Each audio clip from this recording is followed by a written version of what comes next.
Et direction d'abord le Sénégal, où c'est la fraude aux crypto-monnaies qui préoccupe les autorités. Un plan de lutte vient d'ailleurs d'être lancé avec l'appui de l'Office des Nations Unies contre la drogue et le crime. Fatou Cissé est à Dakar pour Média TV. Ici, au Sénégal, l'actualité tourne autour de l'inclusion numérique. L'ONUDC et le leader des actifs numériques, Tether, ont lancé une offensive contre les fraudes crypto. Il s'agit du projet Sénégal, une initiative qui vient renforcer la cybersécurité auprès des jeunes. Ce programme, en plusieurs phases, comprend l'éducation publique, un bootcamp avec la fondation Plan B de Lugano, du coaching, du mentorat et des micro-subventions pour développer des projets innovants. Il faut savoir aussi que ce partenariat tripartite soutient le pacte numérique sénégalais en favorisant l'inclusion numérique, l'employabilité et les écosystèmes transparents contre la criminalité organisée. Face à la vulnérabilité croissante de l'Afrique en tant que troisième région mondiale en croissance crypto, l'initiative exploite la blockchain pour protéger les communautés et stimuler une économie durable.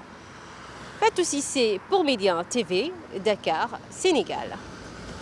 En Guinée, les autorités veulent donner un nouveau look à la capitale. Avant les cérémonies de prestation de serment du nouveau président de la République, la police nationale, avec l'appui d'autres services, s'emploie actuellement à débarrasser Conakry des encombrants.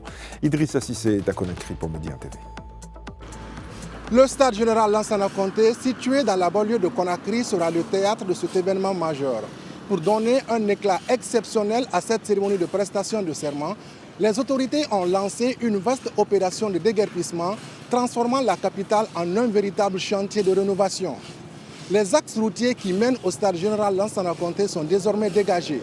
Toutes les rues ont été débarrassées des encombrants physiques et constructions anarchiques, donnant un nouveau visage à cet endroit de la capitale pour cet événement historique.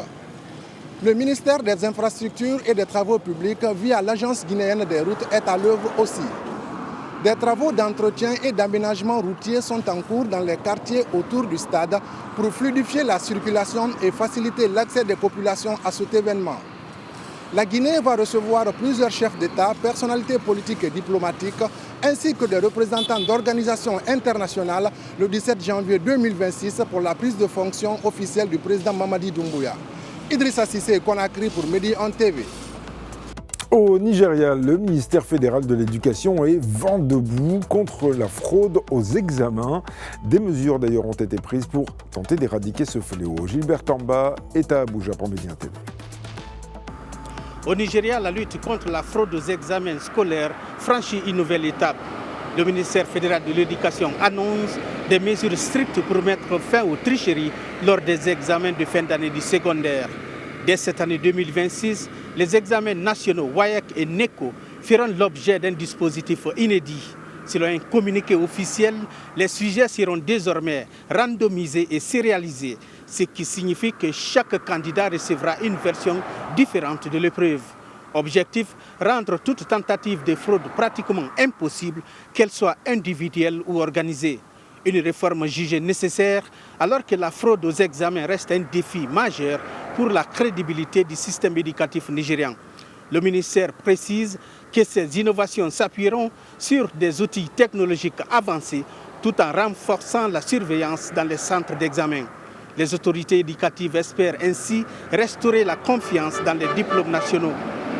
Avec ces nouvelles mesures, le Nigeria entend garantir l'égalité des chances et promouvoir l'excellence académique, un tournant décisif pour l'avenir de l'éducation secondaire dans le pays. Gilbert Tamba, Média TV, Abuja, Nigeria.